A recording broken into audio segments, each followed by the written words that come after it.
Buenos días, ¿cómo están? Espero que todo bien. Hola, Vamos a Laura. grabar. Hola, hola. ¿Cómo estás? ¿Todo bien? Bien, bien. Todo bien. ¿Cómo andás, Emanuel? Todo tranquilo, por suerte. Acá.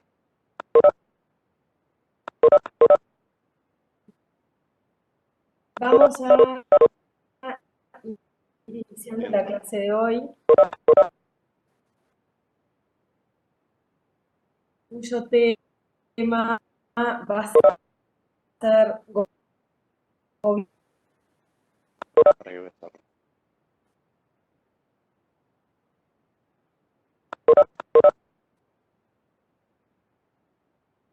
En ese Sí, se está marco, trancando un poquito, Ana. Laura. nosotros tenemos en el título entonces va a tener que hacer que eliminar la imagen, encima no hay mucho para ver, así que no importa. Elimino mi imagen y de todas maneras voy a poner una PPT. Ahí va. A ver si ahí funciona mejor, ¿ok? A ver, ¿ahora me escuchan mejor? Sí, ahí se escucha bárbaro. ¿El resto? Ah, perfecto. Bien, entonces les ¿Estás? decía, vamos a empezar a ver gobierno electrónico, que va a ser nuestro tema de la clase de hoy y de la clase del jueves. Ustedes tienen ya la PPT disponible en EVA, tanto con explicación escrita, cuanto la PPT plana, que es la que vamos a compartir ahora. Y en ese sentido, les comento que para estudiar el tema, ustedes tienen el capítulo 2 del libro que les hemos recomendado, el libro del Centro de Derecho Informático. Y si alguien quisiera, además, avanzar un poco más en el estudio de estos temas y sin pretensión de autorreferencia, hay dos libros que yo escribí en su momento sobre este tema.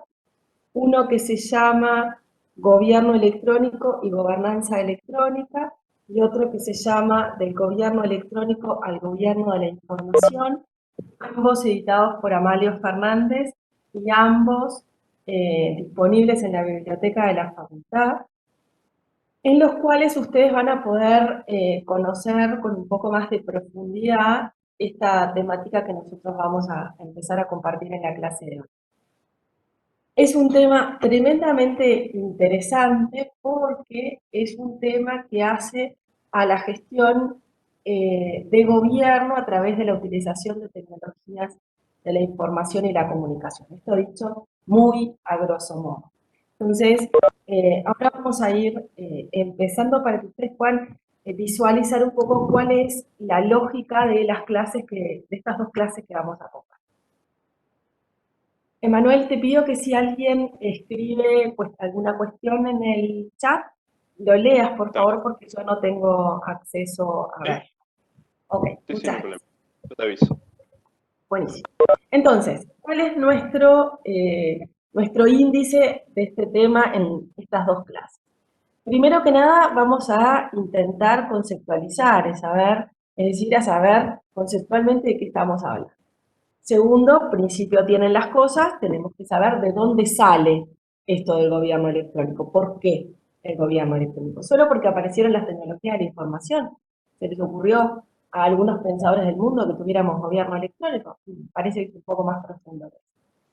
¿Cuáles son los principios que están enmarcando este tema? Ustedes ya vieron que tanto en acceso a la información como en protección de datos los principios son muy importantes. Ustedes ya vieron derecho constitucional y vieron que hay una serie de principios que están presentes en todo el derecho público y que son muy importantes, lo mismo en derecho privado. Es decir, los principios en el derecho son realmente un tema central. Luego vamos a ver las etapas de implantación, cómo se implanta el gobierno electrónico. Tenemos que conocer beneficios y eventuales perjuicios de su existencia. La institucionalidad nacional vigente, esto es, ¿tenemos institucionalidad? ¿Tenemos una entidad que regule los temas de gobierno electrónico? ¿Cuál es?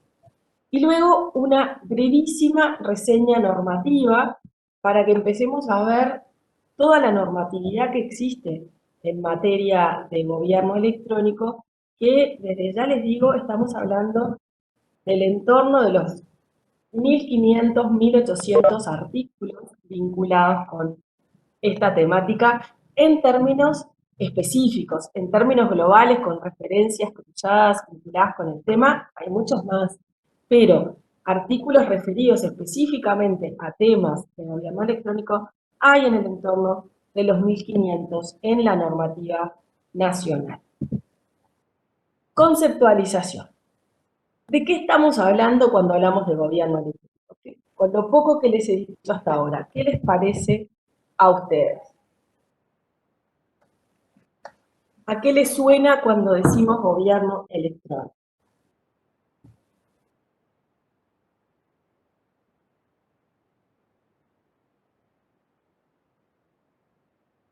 ¿A nada? ¿Nunca escucharon hablar de gobierno electrónico? Administración. Administración, ¿cómo qué significaría eso? Porque administración tenemos desde siempre. Te digo que... Ahí va. No, dale. No, yo para decir lo que dicen en el chat, dicen que es la utilización de las TICs, la implantación de las TICs, bueno, en la gestión de gobierno. Después otro que dice regula todo lo que pasa en informática. Que el gobierno tiene el control de las TIC. Utilizar la tecnología para ayudar al desarrollo, dice uno. Marilyn. Después Pablo Olivera dice el mecanismo que tiene el gobierno para tener una relación más directa con los ciudadanos, transparencia, etc. Diana Burgos dice a un sistema de normas jurídicas exclusivas para Internet. Bueno, esa no. Romina Figueiredo dice gestión de los cambios. Eso es más o menos lo que han dicho hasta ahora. Algunos andan más rumbeados. Algunos andan rumbeados, otros más o menos, pero justamente de lo que se trata es que planteen de qué les suena cuando escuchan hablar de gobierno electrónico. Claro. Había alguien que iba a empezar a hablar cuando tú también empezaste a hablar, no sé, no logré identificar quién era. Sí, digan el nombre cuando hablan. Sí, los tenemos presentes. Bueno, entonces, ¿de qué estamos hablando cuando hablamos de gobierno electrónico? De muchas de las cosas que ustedes han mencionado ahí. Y para empezar, vamos a establecer esto que dice esta diapositiva. Gobierno electrónico es más que hacer portales. ¿Por qué decimos esto? Porque la primera manifestación que uno percibe del gobierno electrónico son los portales del Estado. Seguramente todos ustedes han visto el portal de Presidencia de la República, han visto el portal, no sé, del Ministerio de Defensa, del Ministerio del Interior, de la Agencia de Gobierno Electrónico, del DPS, de una intendencia. Entonces, la primera cercanía con una acción de gobierno en términos tecnológicos que una persona tiene es el portal que de alguna manera representa a esa institución. Sin embargo, quienes nos dedicamos a esto decimos, no señores, cuidado, porque el gobierno electrónico es mucho más que hacer portales. Y ahí ustedes ven la imagen del iceberg. ¿Por qué la imagen del iceberg? Esto refiere a que, como ustedes saben, en el iceberg uno ve solamente una parte chiquita que subyace al agua, pero por debajo todo el sostén es mucho más importante, es mucho más grande, porque es el sostén precisamente de esa parte chiquita que uno ve por arriba del agua. Y en el caso del gobierno electrónico pasa algo por el estilo. ¿Por qué? Ven ustedes que en la diapositiva tenemos como una división, tenemos dos frasecitas arriba, una línea celeste y una serie de palabras y frases abajo. ¿Por qué esto? Porque la parte de arriba de la línea celeste podría ser lo que nosotros vemos por encima del agua, es decir, el desarrollo de los sitios web, es decir, los portales, todas estas manifestaciones que tienen las entidades públicas en relación con sus actividades, en razón de las competencias que tienen establecidas, que son puestas de manifiesto en estos distintos portales, y luego también los distintos servicios en línea que se ponen a disposición de la ciudadanía. Esas son las dos cosas que tradicionalmente nosotros como personas, como ciudadanos que interactuamos con el Estado, vemos. Ahora, por debajo de esto o por atrás de esto, lo que se llama de alguna manera el back office, ¿qué es lo que sucede? Lo que sucede es que hay toda una serie de situaciones, de actividades, de desarrollos, de forma tal de darle sostenibilidad a esos dos elementos que nosotros vemos por encima de la línea.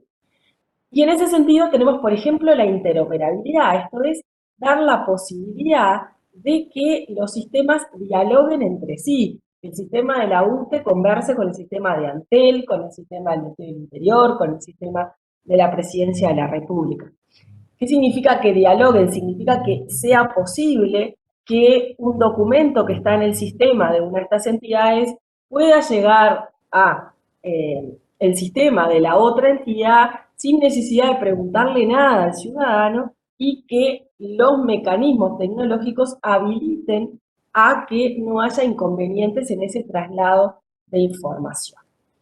Otro elemento importante es la inclusión digital. ¿De qué nos podría servir tener excelentes portales si las personas no están incluidas en el sistema tecnológico? Las personas no tuvieran internet, no tuvieran computadores. Bueno, en el Uruguay tenemos un índice bastante elevado de inclusión digital y de utilización digital. Entonces, esto es un activo que en el Uruguay tenemos. Hay toda una serie de asimetrías técnicas y administrativas que son de imperativo resolución.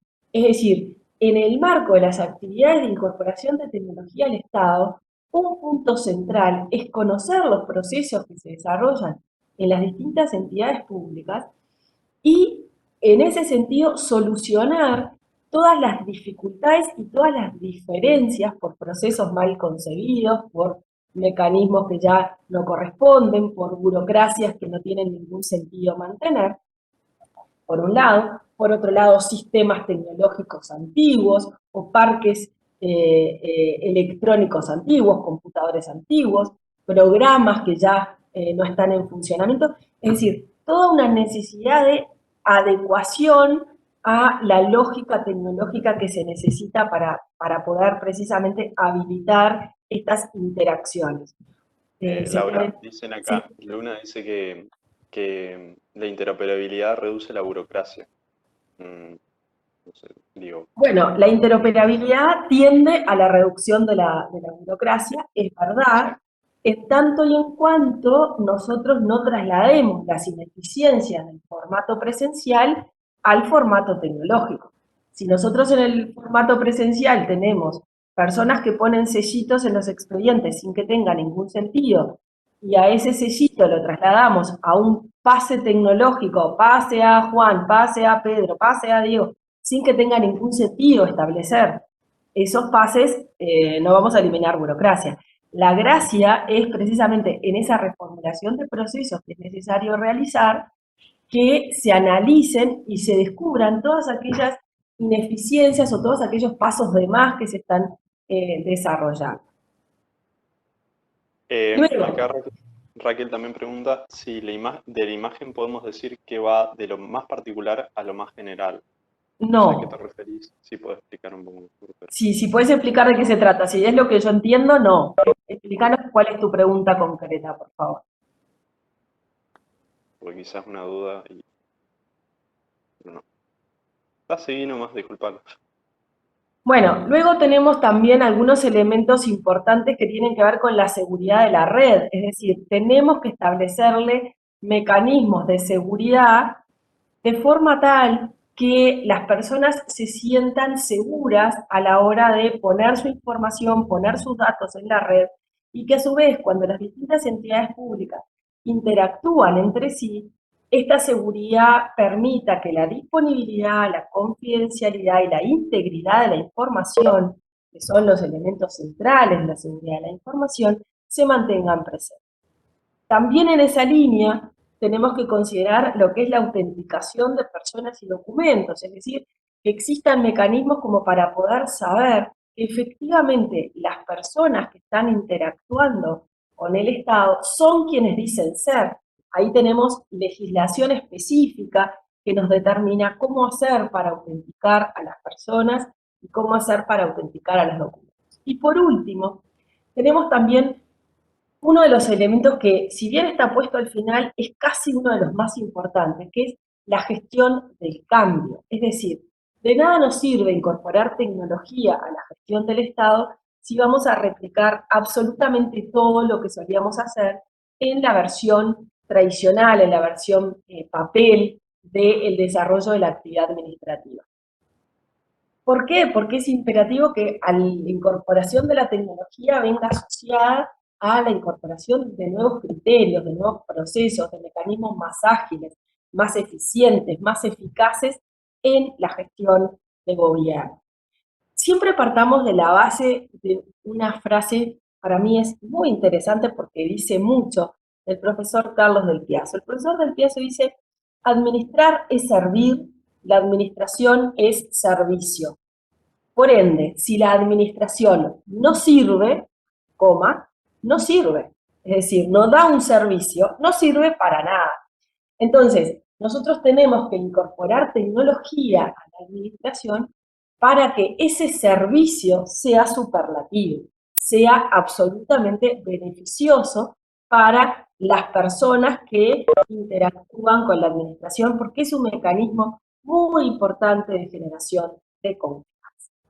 Entonces, dicho todo esto, ¿qué es el gobierno electrónico?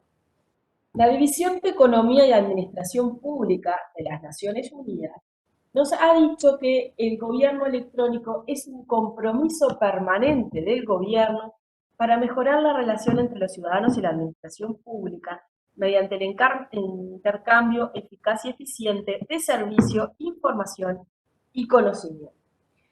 Vamos a ver que vamos a tener tantas definiciones de gobierno electrónico como instituciones o países hagan esa definición. Lo que además es bien importante, las definiciones de gobierno electrónico no son trasladables de un país al otro, por la elemental determinación de que la idiosincrasia de cada uno de los países es distinta. No es lo mismo la idiosincrasia de Noruega que la idiosincrasia de Uruguay, que la idiosincrasia de Chile, que la idiosincrasia de Tanzania. Todos somos países distintos, ninguno es mejor que el otro. Todos tenemos criterios en función de nuestra historia, nuestras tradiciones, nuestras relaciones con el mundo diferentes. Entonces, vamos a tener tantas definiciones como países o instituciones hagan su definición. Sin embargo, vamos a ver sí, que dependiendo de quién se trate y de cuál sea la impronta de esa institución o de ese país, vamos a tener determinadas consideraciones que siempre están presentes. Por ejemplo, si hablamos de Naciones Unidas, órgano político por excelencia, de que habla de un compromiso, del mejoramiento de la relación de gobiernos y ciudadanos, de eficacia y de eficiencia para al servicio de la ciudadanía generar información y conocimiento. La OCDE, la Organización para el Comercio y el Desarrollo, nos habla de aplicación de tecnologías basadas en Internet para actividades comerciales y no comerciales en el seno de las administraciones públicas. Lógicamente, la OCDE tiene una fuerte impronta comercial, financiera, económica, entonces nos habla precisamente también de la utilización de tecnologías para actividades de carácter comercial y no comercial que desarrolla la administración. Carta Iberoamericana de Gobierno Electrónico, y aquí paramos un segundo. Esta Carta Iberoamericana de Gobierno Electrónico es importante para Uruguay, porque Uruguay la firmó. En el año 2007, Uruguay envía al entonces secretario de la Presidencia de la República, al doctor Toma, a que firme en representación de Uruguay la Carta Iberoamericana de Gobierno Electrónico. Esta carta es una carta importante, si bien no es una norma jurídica, porque no tiene condición de tratado internacional, simplemente es una manifestación de voluntad que hacen los estados de pretender realizar lo que en esa carta dice y tratar de alinear las acciones de los respectivos países en esta línea. Esta carta dice, uso de TIC, es decir, de tecnologías de la información y comunicación. Tengan en cuenta que no se dice TICS, no termina en S, termina en C, porque es una contracción inglesa. En general las contracciones inglesas no tienen S al final, si tienen S significa otra cosa, ¿sí? Y es tecnologías de la información y la comunicación, ¿sí? Tengan en cuenta esto. Cada vez que ustedes vean TICs es que la S está de más. Lo correcto es TIC. Entonces, utilización de TIC en los órganos de la administración, ¿para qué? Mejorar la información y los servicios a los ciudadanos, orientar la eficacia y la eficiencia de la gestión pública, incrementar sustantivamente la transparencia del sector público y la participación de los ciudadanos.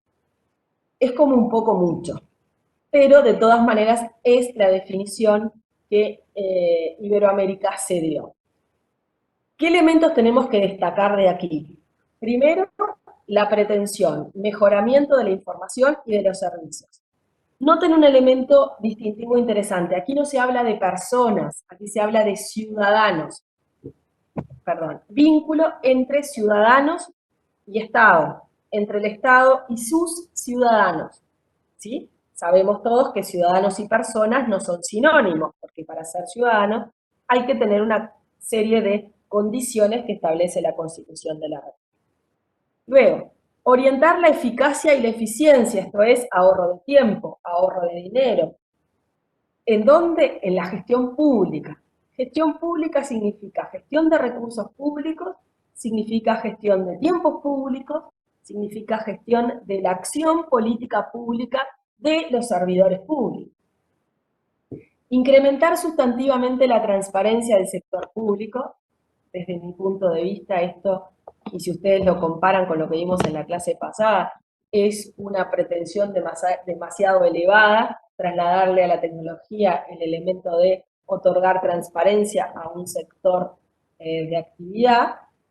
Hay que pensarlo en el contexto y decir, bueno, es cierto que si se incorpora tecnología, hay determinados procedimientos que ya no son soslayables y por lo tanto eso genera transparencia, pero no perdamos de vista que la transparencia es una cuestión de actitud, no de incorporación tecnológica.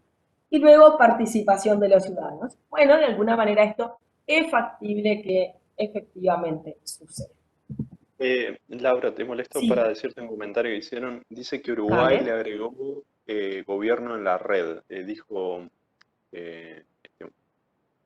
Dijo Adrián Lescano, dice, es la definición que adoptó Uruguay y le agregó gobierno en la red.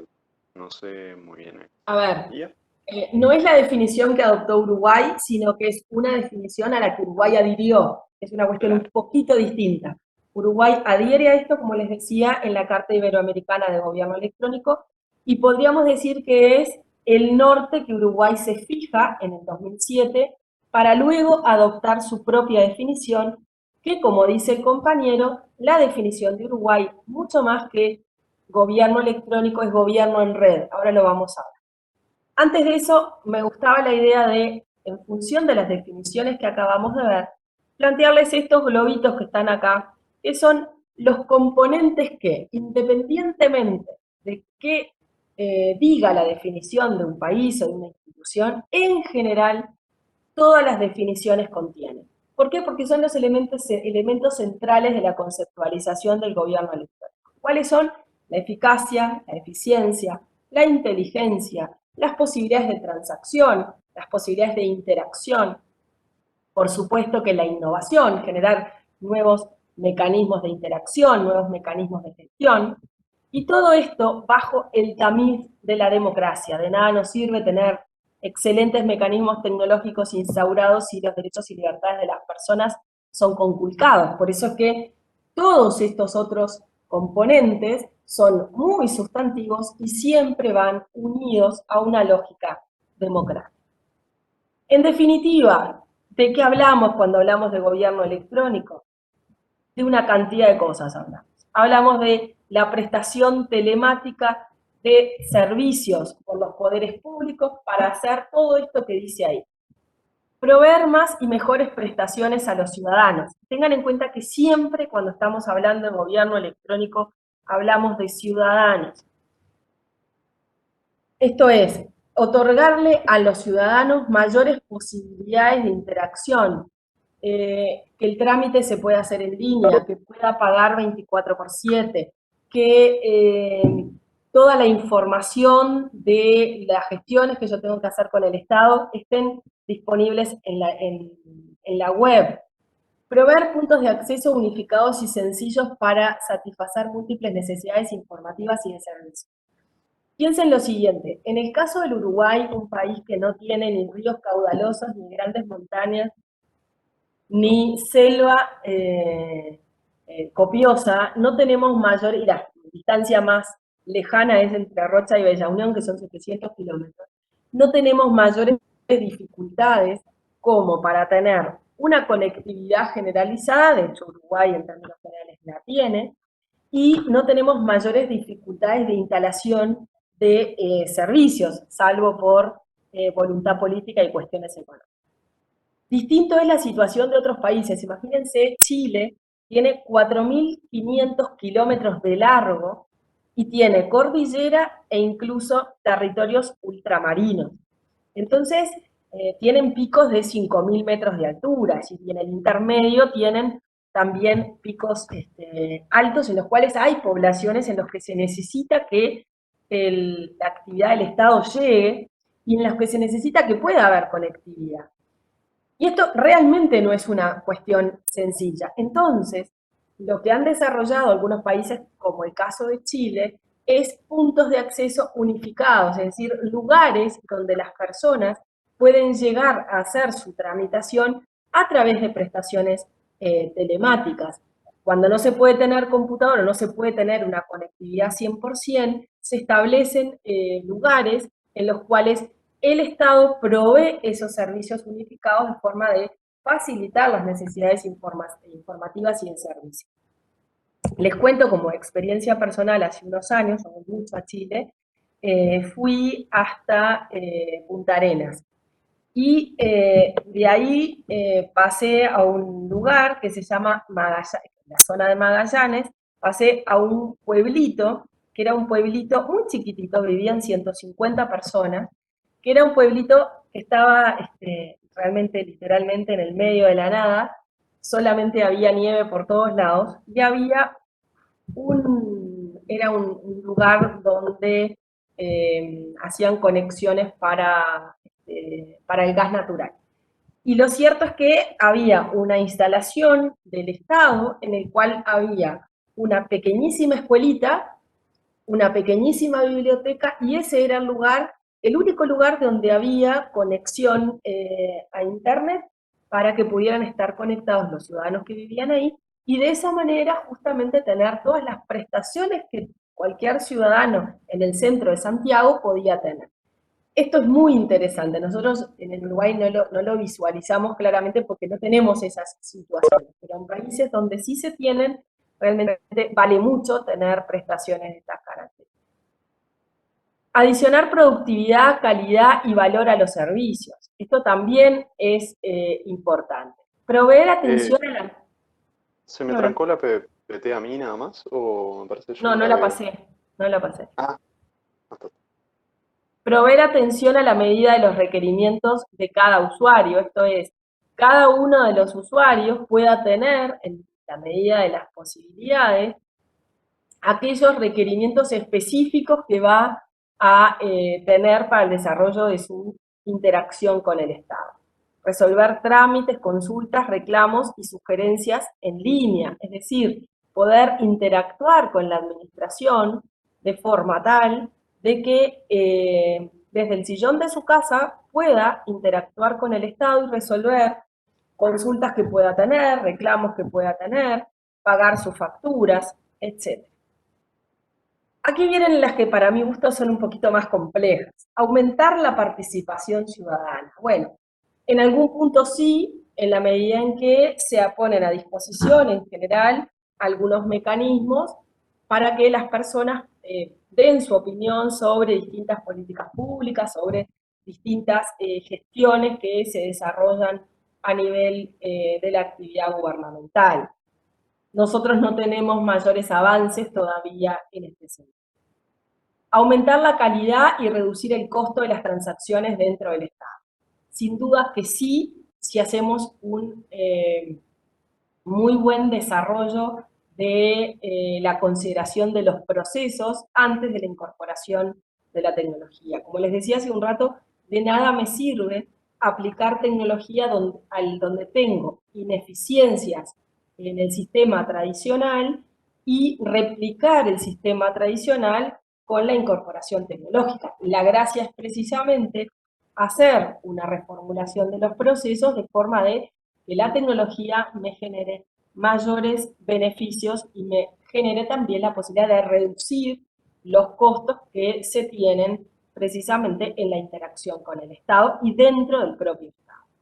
Por eso decimos reducir el costo de las tramitaciones del público, es decir, de las personas en su vínculo con el Estado y también del Estado consigo mismo. Aumentar la transparencia de la gestión pública, bueno, esto ya les decía hace unos minutos también, que en tanto la transparencia es una cuestión de actitud, no le podemos indicar a la tecnología la posibilidad de generar transparencia en la gestión. Ahora, sí es cierto que el hecho de incorporar tecnología de alguna manera permite la visibilización de una cantidad de situaciones que de otra manera tal vez no sería posible, con lo que, bueno, podría permitir algunos avances en ese sentido.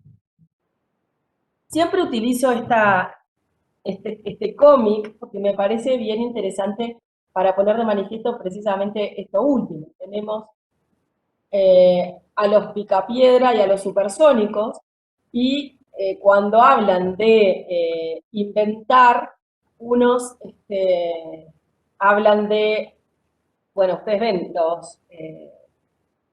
los picapiedras van a la lógica del troncomóvil, como siempre, son los que lo arreglan un poquito, y los supersónicos plantean una cosa totalmente distinta.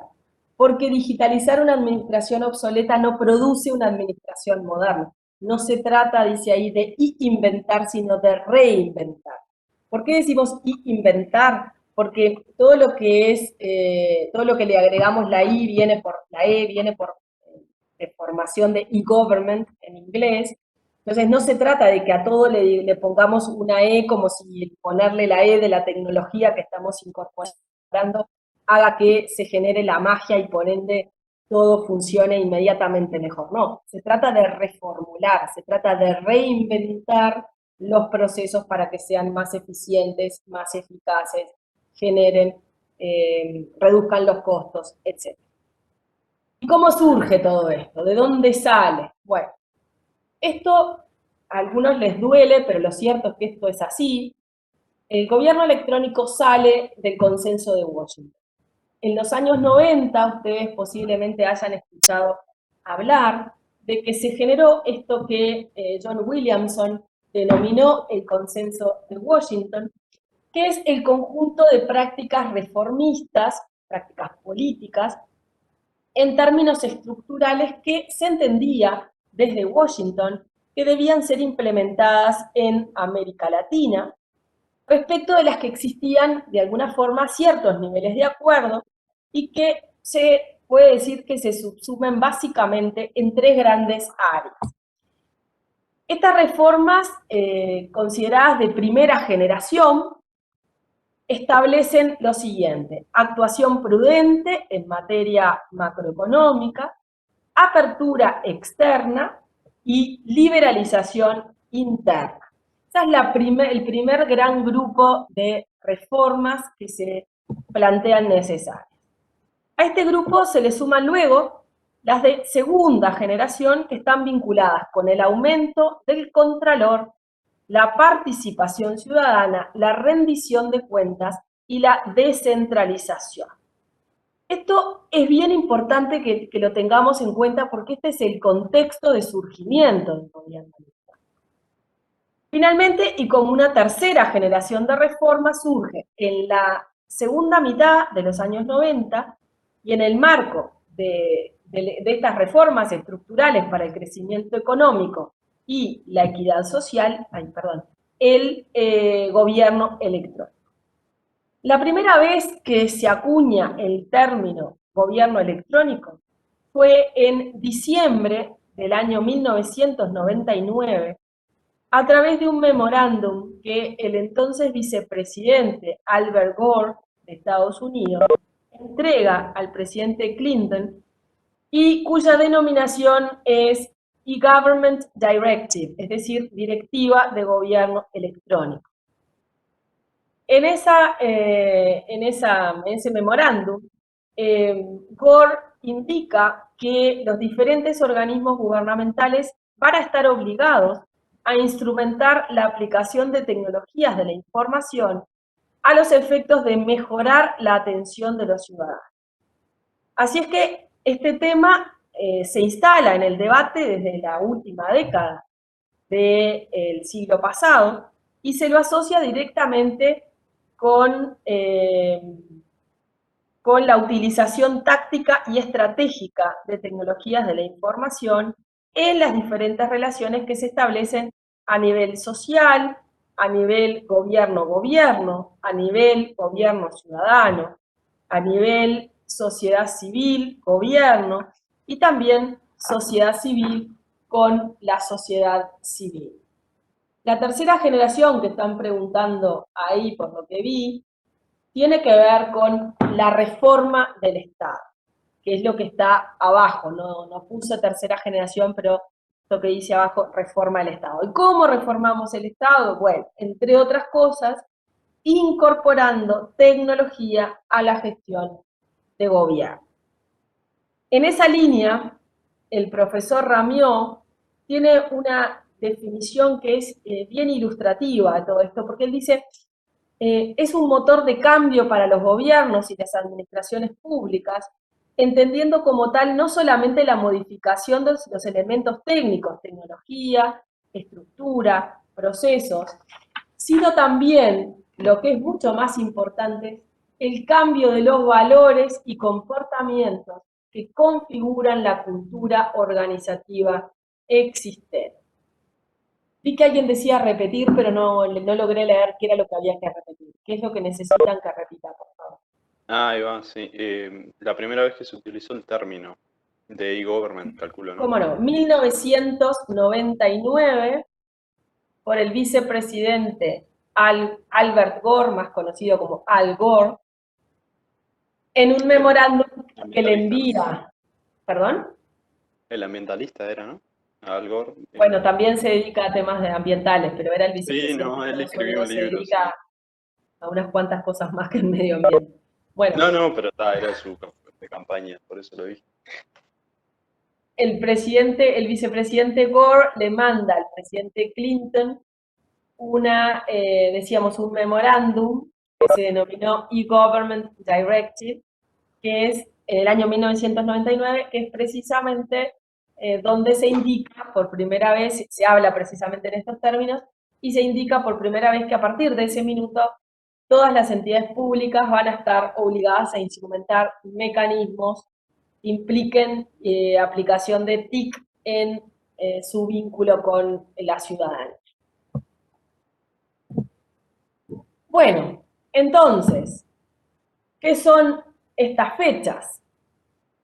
1991, ¿qué pasó en el año 91? Bueno, ahí es cuando arrancamos con estos temas asociados al consenso de Washington.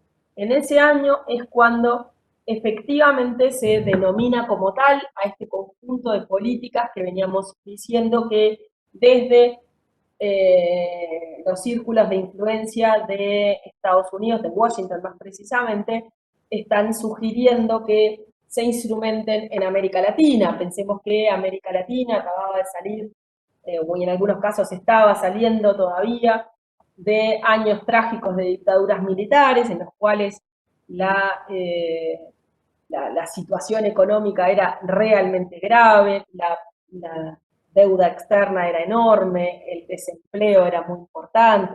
Ya no hablemos de la conculcación de libertades, pero salvo, dejando de lado ese tema, que ya todos lo sabemos, desde el punto de vista económico, la situación en América era realmente caótica, con la excepción, en algún punto, pero no hay un consenso en eso, de Chile, que había aplicado algunas políticas un tanto mejores, pero que de todas maneras tenía un 45% de pobreza.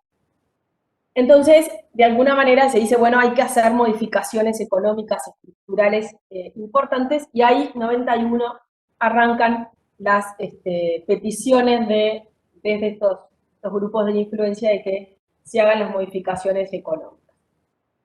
Esto viene asociado luego con una necesidad de eliminar de alguna forma las prácticas políticas clientelistas, y se entiende que un mecanismo para eso es la incorporación de tecnología a los mecanismos de desarrollo de la gestión de gobierno. Y en el año 99 tenemos la primera manifestación específica con ese nombre de gobierno electrónico. ¿Qué son esas dos fechas posteriores que están establecidas ahí?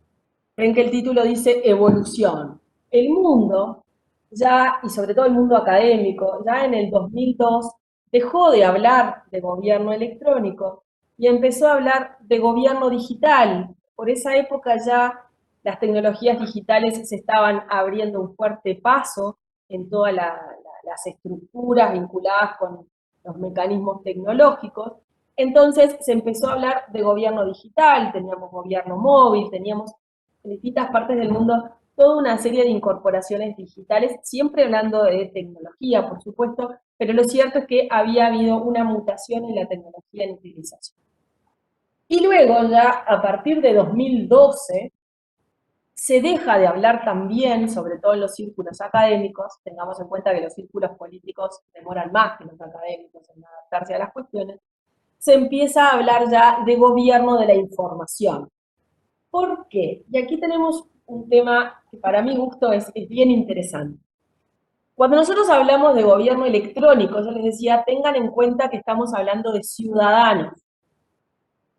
El gobierno electrónico y toda la literatura del gobierno electrónico habla de ciudadanos, habla del vínculo que tiene el ciudadano para mejorar la gestión, la confianza con el gobierno a través de la utilización de tecnología. Y el foco está puesto en la tecnología. Lo importante para el gobierno electrónico es la tecnología, no la persona, sino que el gobierno sea más eficiente a través de la utilización tecnológica. Cuando nos vamos al gobierno digital, nos seguimos manteniendo en una lógica estrictamente tecnológica. ¿Qué es lo que cambia? La tecnología. Tenemos diferentes mecanismos tecnológicos en utilización, ahora digitales, pero de alguna manera lo importante, el foco, sigue siendo lo tecnológico. Y esto no es un tema menor, porque durante muchos años lo que nos va a suceder es que los tecnólogos agarraron la posta de la gestión del gobierno.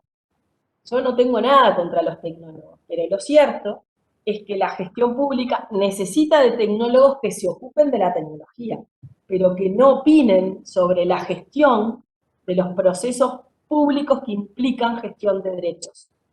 Los derechos, quienes estudian derecho, conocemos tal vez un poco más de cómo pueden ser conculcados si no se utilizan los mecanismos correctos, o de cuáles son los mecanismos jurídicos correctos para que los derechos tengan las garantías correctas.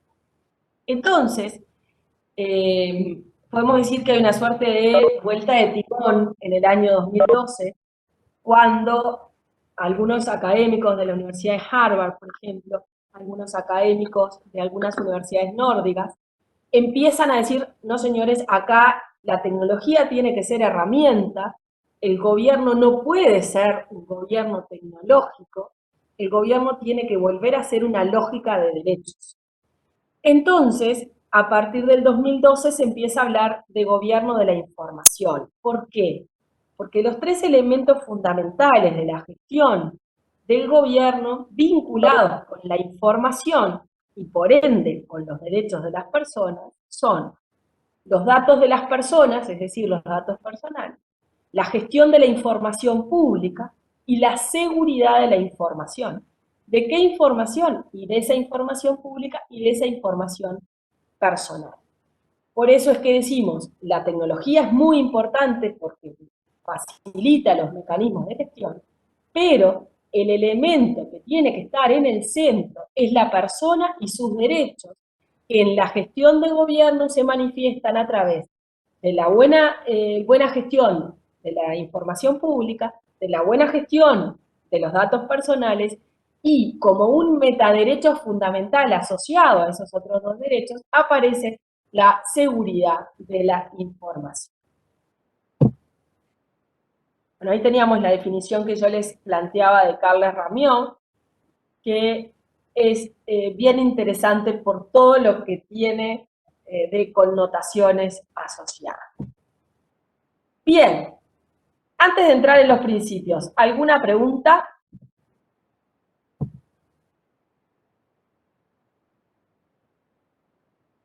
¿No hay preguntas? Buenísimo.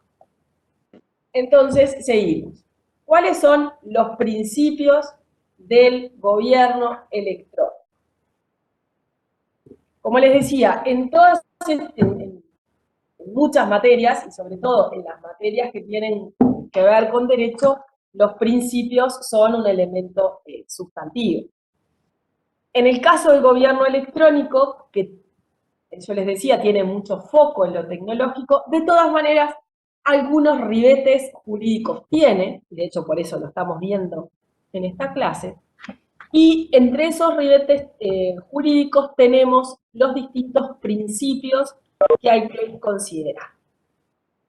La Carta Iberoamericana de Gobierno Electrónico, que les mencionaba hace un ratito, tiene una serie de principios que son los principios que nosotros tenemos que tener en cuenta porque de alguna forma son los que Uruguay se ha dado para sí. ¿Cuáles son? El principio de igualdad. El principio de igualdad se genera con el objeto de que en ningún caso el uso de los medios electrónicos pueda implicar la existencia de restricciones o discriminaciones para los ciudadanos que se relacionan con las administraciones públicas por medios no electrónicos.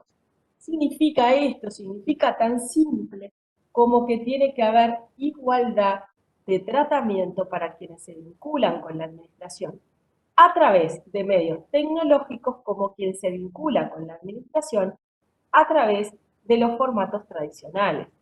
Nosotros no podemos eliminar el formato de gestión tradicional por la sencillísima razón de que no le podemos impedir los mecanismos de acceso al Estado, de acceso a la tramitación pública, a aquellas personas que por alguna razón no tienen acceso a sistemas tecnológicos.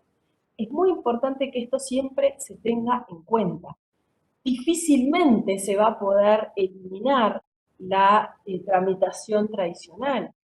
Y por eso es que, necesitamos que siempre exista algún mínimo de consideración para aquellas personas que no tengan acceso a los mecanismos tecnológicos.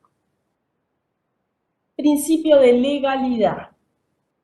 De forma que las garantías previstas en los modos tradicionales de relación del ciudadano con el gobierno se mantengan idénticas en los medios electrónicos. Los trámites procedimentales, sin perjuicio de su simplificación general, constituyen para todos los ciudadanos garantías imprescindibles. No por incorporación de tecnología podemos dejar de lado todas aquellas seguridades que los procedimientos nos han establecido a nivel normativo para darle certezas y garantías a las personas que desarrollan trámites para con el Estado.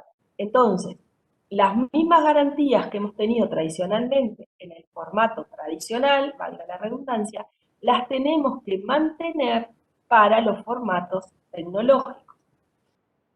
El principio de legalidad también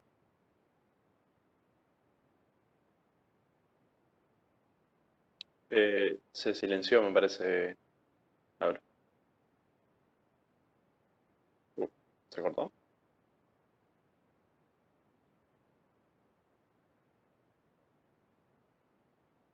¿Se escuchan? Sí, se cortó. Está. No se preocupen, ya seguramente ya ahora vuelve. A ver. Además no puedo controlar la PPT. Sí, se me cortó. ¿Para qué les voy a escribir?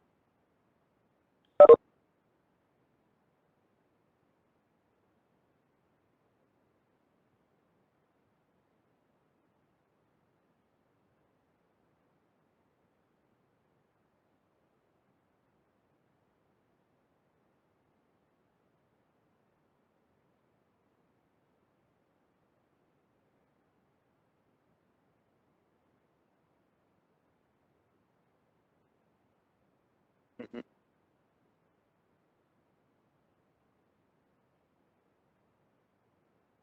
Ya le mandé un mensaje. A ver si-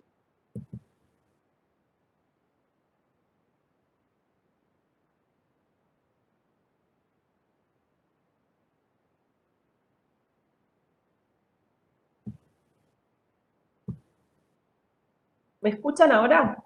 Ahí se escucha. Ahí se escucha. Ya está. Ok, Está raro. hagamos de vuelta. ¿Hasta dónde me escucharon? ¿Hasta principio de De legalidad.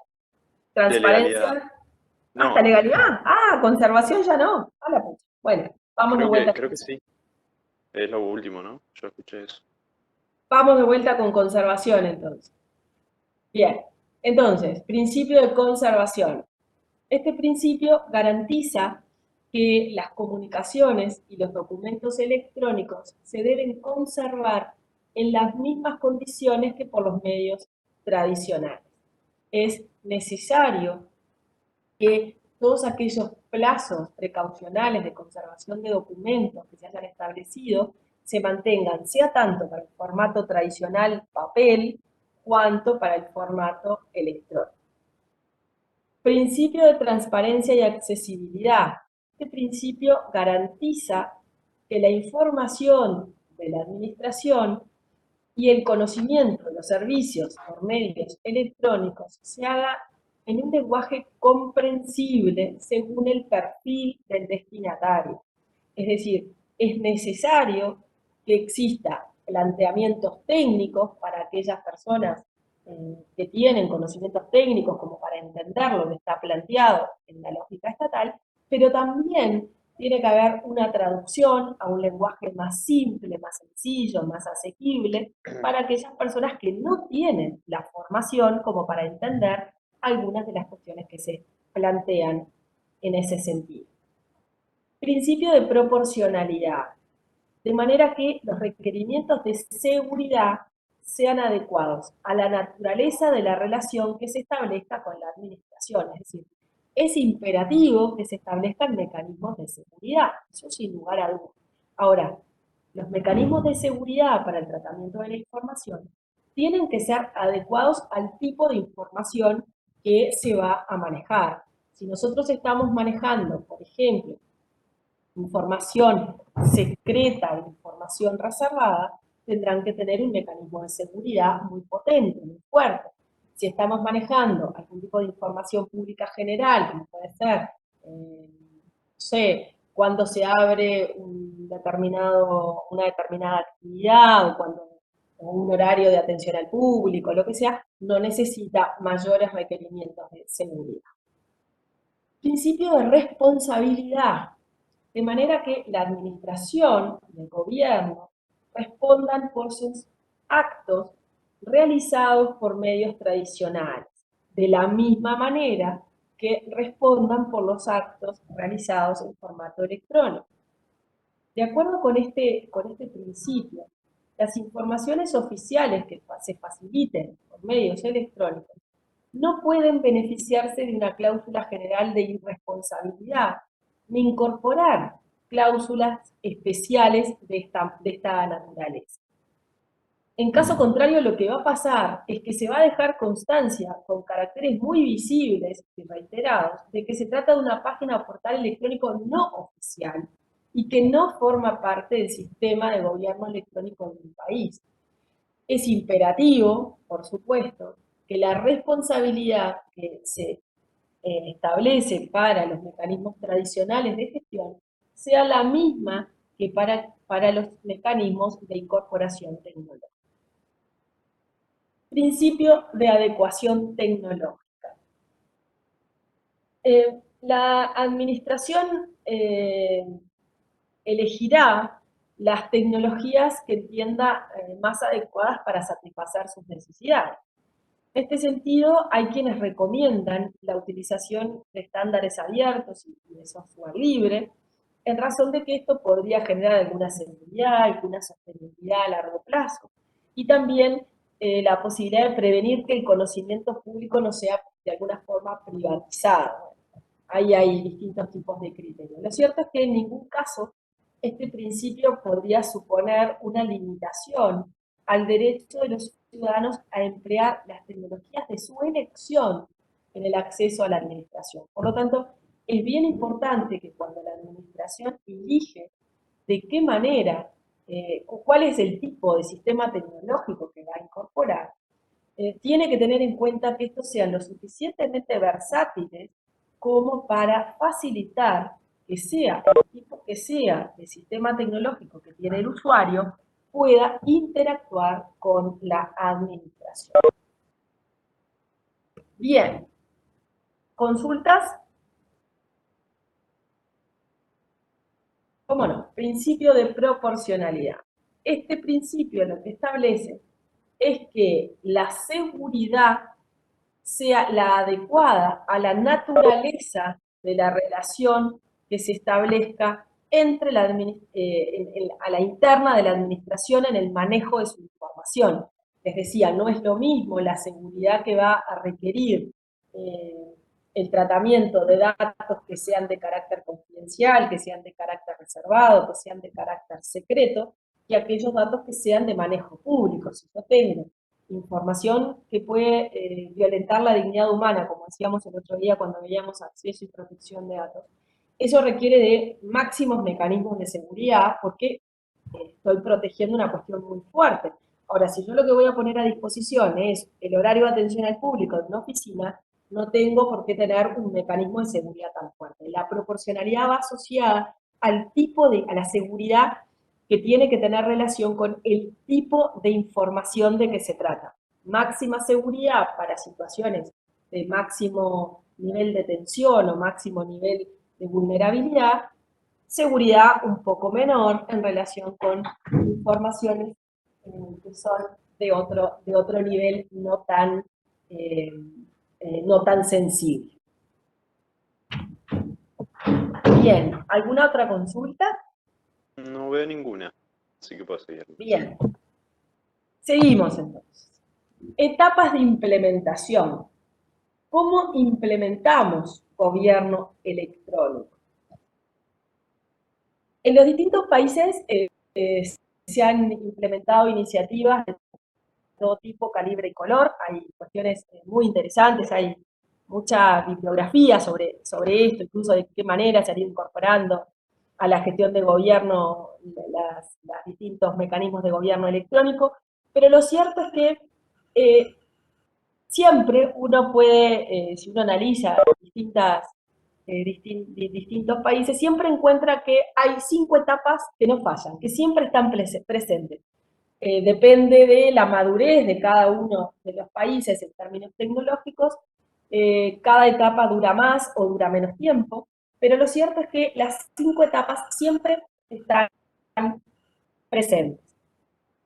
Es importante, además, considerar estas etapas porque podemos medir el nivel y el grado de avance y de desarrollo del gobierno electrónico, así como la sofisticación, la madurez, la funcionalidad, entre una serie de aspectos que son muy importantes a la hora de considerar en qué situación se encuentra un país en relación con la incorporación de tecnologías a la gestión de gobierno. ¿Cuál es la primera etapa que tenemos incorporada? Tenemos ahí establecido que la fase 1 es la etapa de informar, la etapa de información. Y aquí lo que tenemos que considerar es que se verifican las primeras acciones, los inicios en torno al gobierno electrónico.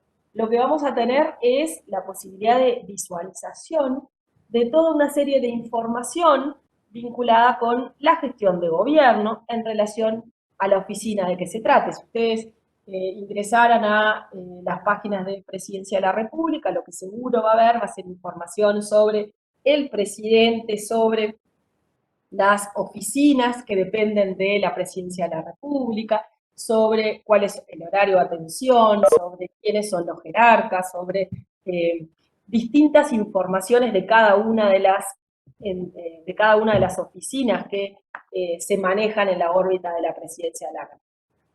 En general, en esta primera etapa, se incluye información primaria también sobre los planes y programas de cada oficina, cuáles son los objetivos, una descripción de las actividades que se desarrollan y una descripción de cuáles son los trámites que se desarrollan en esa entidad. No quiere decir que se pueda realizar el trámite en esta primera etapa, sino que se describe qué es lo que uno puede hacer ahí. Pero generalmente le indican cómo se hace, pero que tiene que ir a la oficina a desarrollar esa actividad. Estamos hablando de la primera etapa de desarrollo de implantación. Incluso en algunos casos se incluyen también resoluciones, algunas regulaciones normativas que tienen que ver con la entidad de que se trata. Superada esta primera etapa de información, lo que sucede es que aparece una segunda etapa, que es la etapa de interacción. Esto en un proceso evolutivo implica un cambio bien importante, porque va a permitir que los ciudadanos puedan interactuar con los integrantes de gobierno o de las distintas oficinas de gobierno, dando habilitación a distintos cuestionamientos, a la recepción de respuestas, a la conformación de comentarios de distinta índole sobre temáticas diferentes también en relación a las distintas actividades de que se ocupa esa entidad. También en algunos casos se incluyen sistemas de denuncias, correos para quejas, para sugerencias, y además, en general, en esta etapa se establecen sistemas de apoyo para personas con discapacidad. Pensemos que estas son etapas evolutivas. Entonces, primero informamos, segundo, facilitamos mecanismos de interacción. Luego ya nos vamos a un tercer estadio, que ya es el que empieza a ser como más atractivo, porque nos permite transaccionar. Es decir, se trata de un nivel que es más avanzado, en el que tanto las empresas como las personas están en condiciones de ejecutar transacciones con el gobierno. Y aquí nos planteamos la necesidad de una oferta de trámites en línea y de servicios interactivos para que el usuario que tenga internet pueda justamente reducir los costos de los tiempos de interacción con el Estado. Implica también la posibilidad de hacerlo en el tiempo de conveniencia del ciudadano. No es que tengo que ir entre las 8 y las 5, sino que lo puedo hacer a las 3 de la mañana desde mi casa, sentado al lado de la estufa si la tengo. Entonces, Esto nos genera, desde el punto de vista de la relación con el Estado, comodidad, no por lo que tengamos que pagar, pero sí por la posibilidad de hacerlo de una manera más cómoda, sin tener que cumplir con lo que se llama el costo cola, es decir, el tener que ir a hacer la cola a la oficina pública para que me atiendan. Entonces, este transaccionar 24/7, es decir, todos los días del año, las 24 horas del día, con sistemas que están permanentemente activos, realmente es una etapa de implantación que marca un antes y un después en la relación entre ciudadanos y Estado a través de la incorporación tecnológica. La cuarta, Laura, sí, solo por acotación nada más iba a decir que muchas veces se intenta esta parte de integrar, de establecer como beneficios por utilizar los servicios online, porque muchas veces a la sociedad le cuesta un poco el cambio también. Hay mucha gente que todavía prefiere hacer los trámites personalmente y es lógico, o sea, por algunos problemas y eso que siempre han tenido, pero el cambio conlleva también como una acción un poco de la sociedad también de avanzar en ese sentido. Entonces, mismo yo he visto en programas de los servicios del Estado, de Antel y eso, de que te dan beneficios de pago, por ejemplo, si haces el trámite online. Claro, exacto, se incentiva y a utilizar, a descongestionar, digamos, también la gestión más presencial, y más ahora, bueno, también con el tema actual de la pandemia, como que también se ha forzado un poco más en ese sentido. Pero nada, esa acotación nada más iba a ser. es así, y hay incluso algunos ejemplos de algunos países que cuando implementaron fuertemente estos mecanismos de gobierno electrónico hicieron quitas importantes en el pago de tributos. Chile, recuerdo claramente con el sistema de impuestos internos, cuando, hace muchos años de esto ya, cuando formularon su sistema de transacciones electrónicas, hicieron precisamente un plan para que todos aquellos que hicieran su tramitación en línea tuvieran un 10% de descuento en los tributos que tenían que pagar. Uno dice 10% de descuento, tal vez es poco. No, no es poco, es muchísimo y es una referencia fiscal muy importante para el Estado. Sobre todo que además muchísima gente se incorporó al sistema. Y eso es muy positivo porque de alguna manera colabora en que los ciudadanos avancemos en el desarrollo de un cambio cultural como es este, porque ciertamente Exacto. es un cambio cultural Sí, incorporarse a se los vuelve más sistemas. integral. Exacto. Bueno, vámonos entonces para ir liquidando ya a la cuarta etapa, que es la etapa de integración, o algunos denominan de integración y participación. En esta etapa se verifican de alguna forma niveles más avanzados de actividad online, en la medida en que los sitios ya presentan encuestas de opinión, foros de discusión, comunidades virtuales, en los que las personas pueden interactuar con las autoridades y participan de alguna forma en la agenda de gobierno. Ahora está muy de moda el tema del gobierno abierto, y uno precisamente de los elementos de la formulación de gobierno abierto es estos foros de discusión para el planteo de avances en desarrollo de política pública, en los que la ciudadanía, a través de lo que se llama la apertura a consulta pública de determinadas políticas que se pretende implementar, la ciudadanía tiene chance de opinar diciendo mejoraría esto, eliminaría esto, completaría con esto, en fin, no puede opinar si lo entiende perfectamente. Y la última etapa es la etapa de innovación. Y en esta etapa se utiliza el gobierno electrónico para facilitar todas las operaciones posibles de la administración y eh, justamente se facilita la construcción de nuevos modelos de gobierno en consulta y conocimiento permanente con la ciudadanía. De alguna forma hablamos casi de democracia directa, en lo que los ciudadanos tendrían la posibilidad real de ser escuchados, sus opiniones tomadas en cuenta en los distintos niveles de decisión.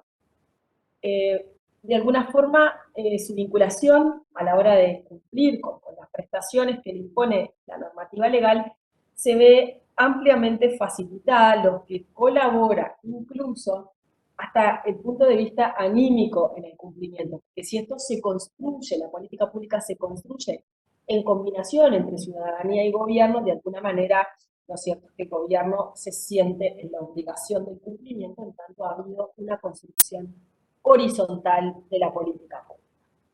Lo cierto es que, en concreto, esta última etapa es una etapa de difícil ubicación. Nosotros no estamos en esa construcción. Parece medio Yo utópica, siempre, sí.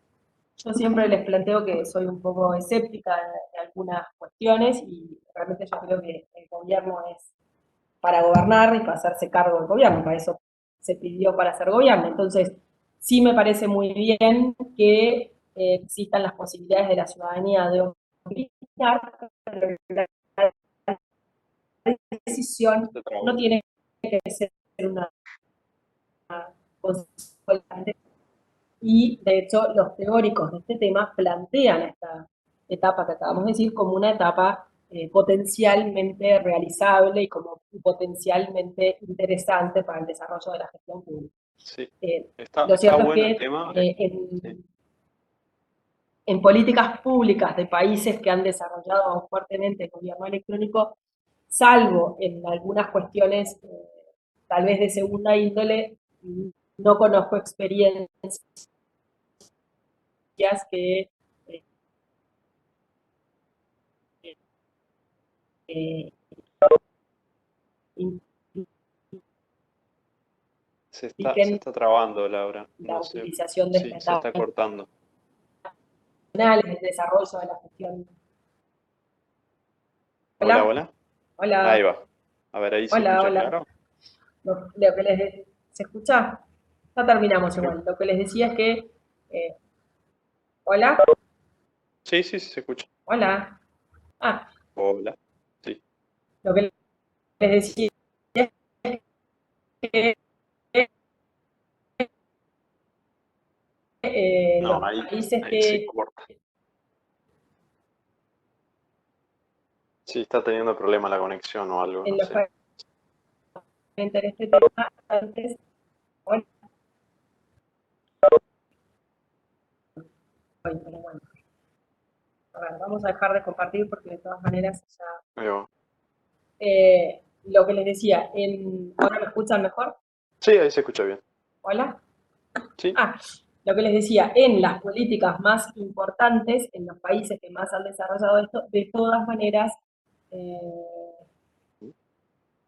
de todas maneras no hay experiencias de desarrollo de políticas públicas que impliquen interacción efectiva entre ciudadanía y gobierno. Sí, es complejo. Yo considero, y esto es una opinión personal un poco más de índole filosófica, pero que podría llegar a chocar incluso con el sistema de democracia representativa. Que bueno, por algo elegimos ese sistema y quieras o no un gobierno más directo en ese sentido, horizontal, me parece chocaría contra las bases mismas del gobierno, pero ta, creo que va por ese lado.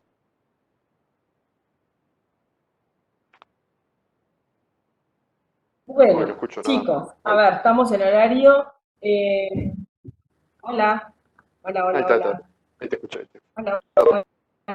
Estamos teniendo unos problemas. Sí.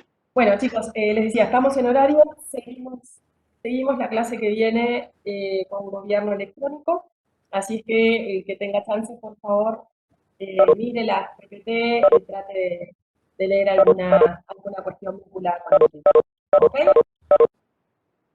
Está bien. Bueno, hasta luego. Que pase